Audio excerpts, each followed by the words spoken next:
Babblebots, I would like to invite Rolly Gupta on stage.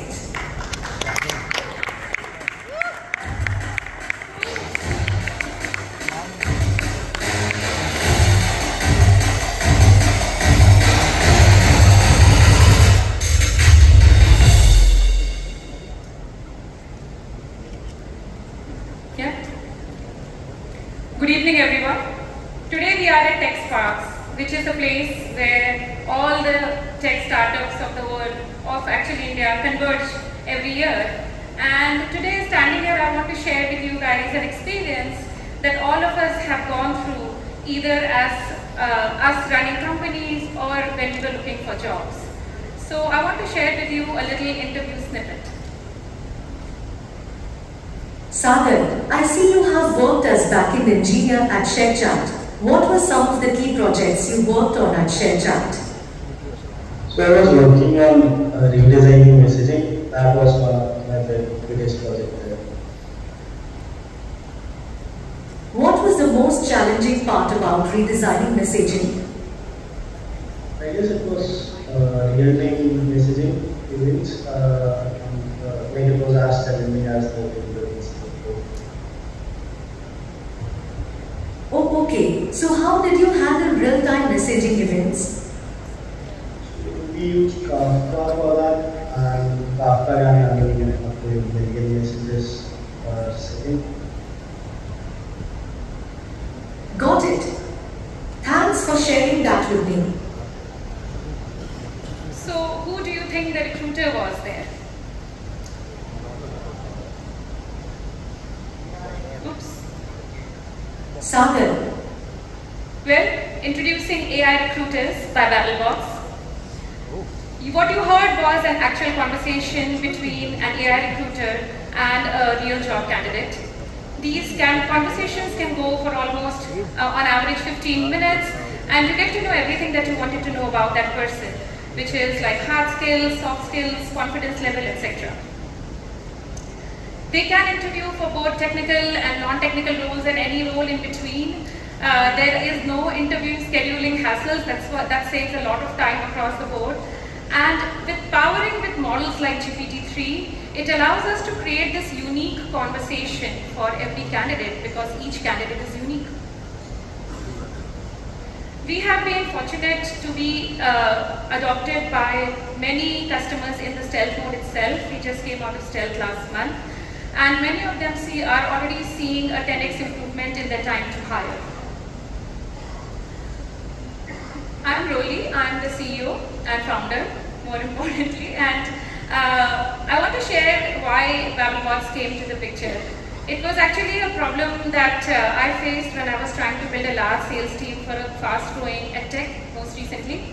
About 10 years ago, I was also the product manager for an NLP product. So the dots connected for me and I felt like there has to be a better way to do what we have been doing.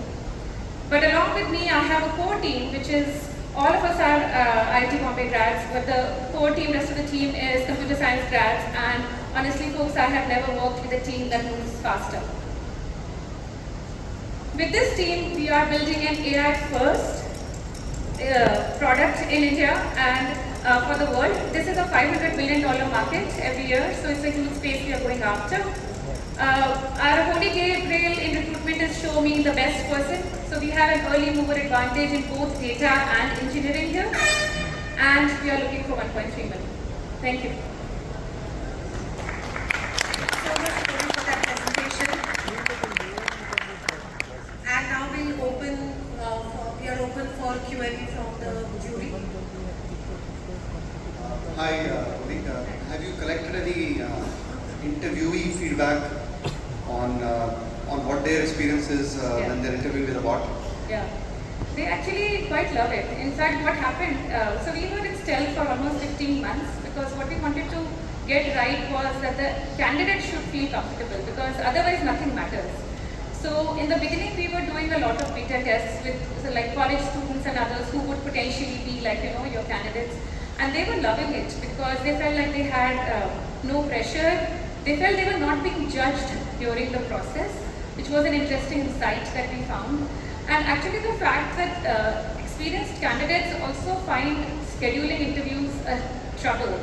So the fact that they can do this session anytime that they want was a huge sort of a relief to them. So the candidates have, we get fairly high response rates, Anand, on our campaign. So from the candidates side, we feel pretty comfortable that they will adopt. Okay, follow-up question. So interview is a two-way process. Sometimes the candidates may have questions as well. Yes. Can they ask a question to the bot? Yes. And We can. So it is a two-way conversation. In the middle, we detect if a question has been asked instead of a response. So depending on, so a lot of times the companies are not forthcoming with answers, but if they are forthcoming with answers, then we are able to respond during the session. Great pitch. Could you shed some light on how smart is your AI?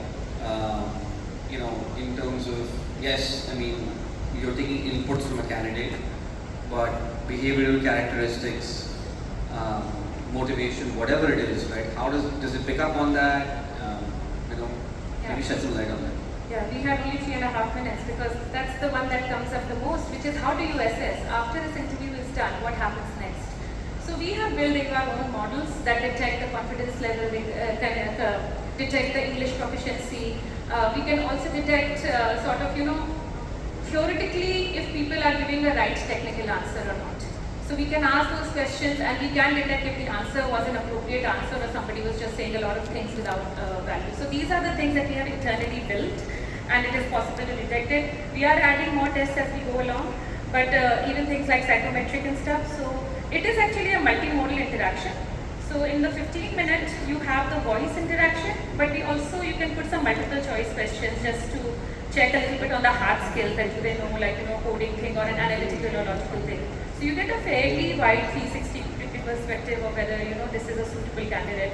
And since we are talking in AI terms, by doing this two-modal interaction, people who speak well but are bad technically are caught, and people who don't speak well but were very good in figuring out the questions or they were very smart in other ways, you catch that. And in a traditional recruitment process, both these signals get lost. So I think that's been a huge sort of, I would say, so it's not even like we are replacing the existing thing. I think this is already a lot better than what we are doing otherwise. Really very good, very, very impressive. I told you, and amazing. What will you do of this $1.3 million? वो number बहुत clear और specific है. What is the plan? How do you plan to spend it? 10 crore है, 1.3 है, इसलिए 10 crore है basically. Yes. Okay, so 3 main goals हैं. First is that we want to truly democratize these AI recruiters. What this means is that if your story, for example, starts using for your own recruitment, your team will be able to create this conversation within a few minutes and be able to invoke that. So this is called an interview studio. It's something that's already in the works, and this is something that we want to it's like a no-code platform with a GPT-3 connection and other models as well. They are connected in that.